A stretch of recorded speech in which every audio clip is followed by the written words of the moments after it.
एक ना राजा असतो आणि एक असते राणी.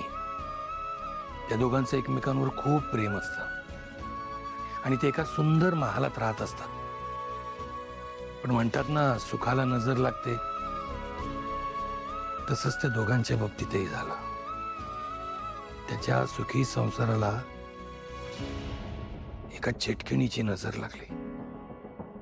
तिने त्यांच्यावर जादूटोणा केला आणि त्या दोघांमध्ये खूप मोठं भांडण झालं. आणि मग राजाने राणीला खूप मारलं आणि राणी राजावर रुसून खूप दूर निघून गेली ना हो. तुला कशी माहिती रे गोष्ट? तुला कोणी सांगितली की काय आधी?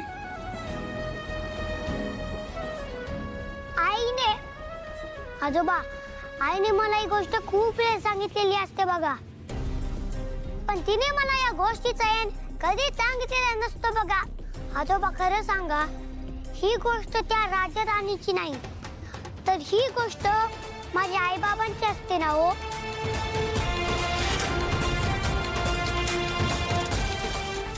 छे रे अबीर, काही बोलतोस तू?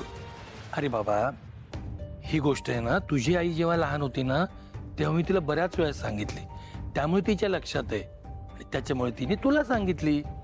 तू अगदी काहीही विचार करतो बाबा.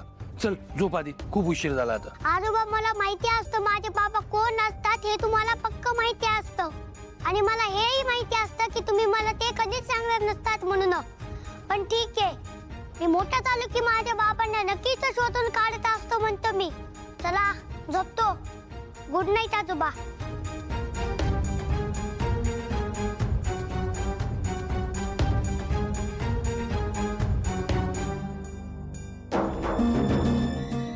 बापरे, हे पोरग दिसायला लहान आहे पण अति हुशार आहे.